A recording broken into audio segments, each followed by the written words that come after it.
Ladies and gentlemen, it's like tornado day. If you're in Kentucky, Missouri, I hope you're safe. It's like day 3 or 4 of the Rona for me.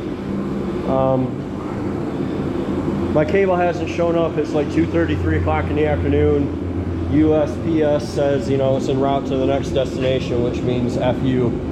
It'll either show up today with no notification at all, or you know, I won't get it till Monday, Tuesday. I'm really frustrated. I could be cutting Christmas decorations, ornaments, gifts, stuff like that.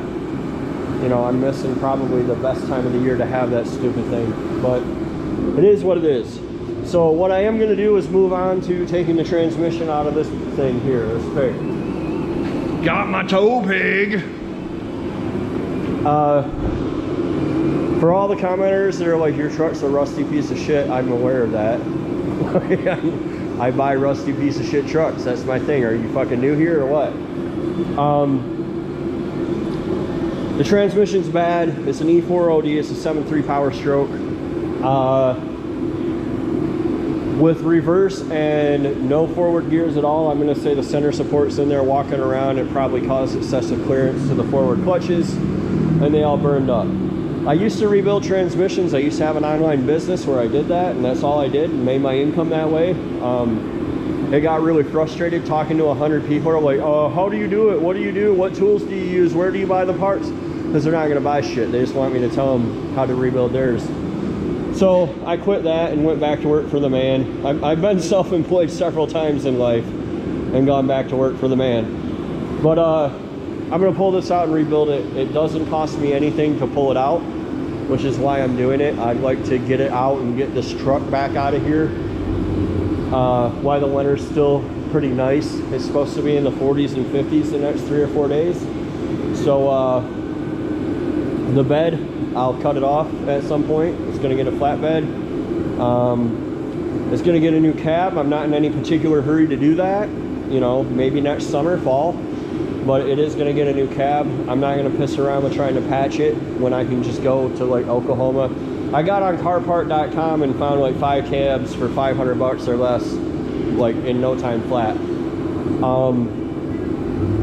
So what I'm going to work on today, while I hope against hope that my torch cable shows up, is I'm going to drain the fluid. I'm going to do some of the ancillary bullshit, pull the drive shaft, stuff like that, and I'll bring you guys back. I'll let you follow along. So, oh, I don't know if I've ever shown you, this truck's disgusting, by the way, which again is you know, what I like, but yeah, it's, you know, it's a fucking mess. It is what it is. So I'll probably waste some time throwing all this shit away too, so I can clean it up. My plan for this truck is to put a flatbed on it and probably put like a little partition right here. My camper is a 6.5 foot camper. You guys saw it on Clifford if you're following along that long. So, you know, I can haul my camper, I can haul my material for my table on it. That comes in 4x8 sheets. That's how I'm going to buy it. I don't have any plans to do a lot of stuff with this, like a ton. Just, you know, I'll bed liner paint the thing, keep the Marv on the door, and use it to haul my material. Probably plow my lot next year. You know, just be my work truck.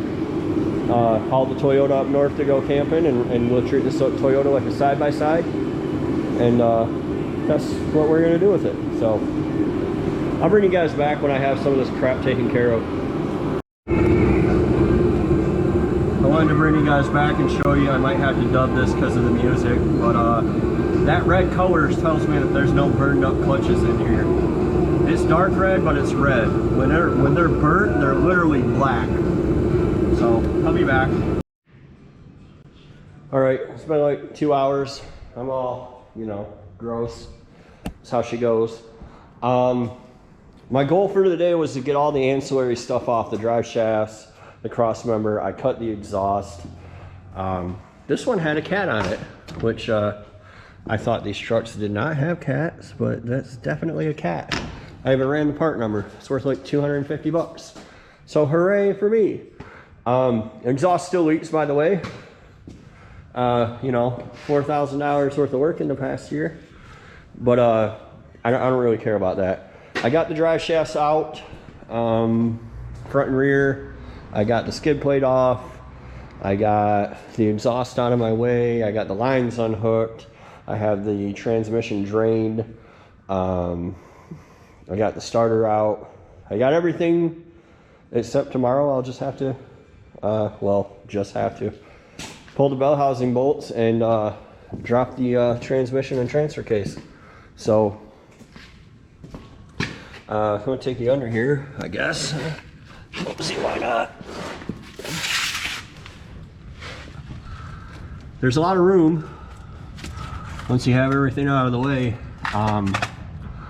The cross member comes off here with 2 bolts, and then there's like 3 through the side of the frame on the other side. It's I don't know what that exhaust is made out of, but it was super hard. The carrier bearing was plasma cutter size by the time I took it off. But yeah, there's some great repairs here on Marv. You know, it is what it is. For now, I'm just gonna put fix the transmission. You guys probably, well, I'll bring you back tomorrow when I pull it out. But as far as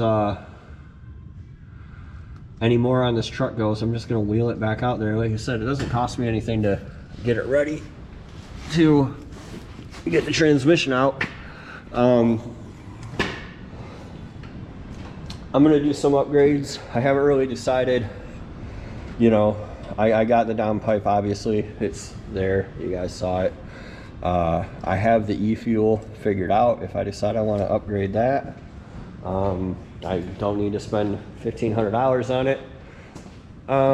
The bed is absolutely going away before the spring. I'll put a flatbed on it. Like I said, I just want to haul my camper and my material and be able to run my biofuel in it, which, you know, my processor is there.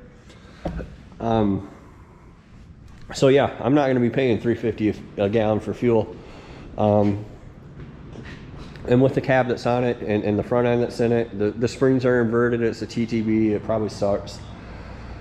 But you know, you don't need to get it perfect. You need to get it good enough. And that's what I'm going for right now. So maybe in the fall, maybe next year, we'll do the cab off. If the opportunity pops up, I'll go get a cab and, you know, spend the summer preparing it. But for now, we're gonna leave Marv pretty rough. Like I said, cut that bed off there and roll.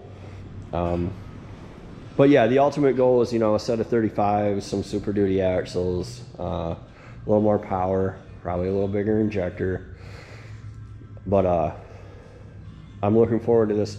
I drove one of these. I drove a Super Duty, test drove a Super Duty, and it was a turd.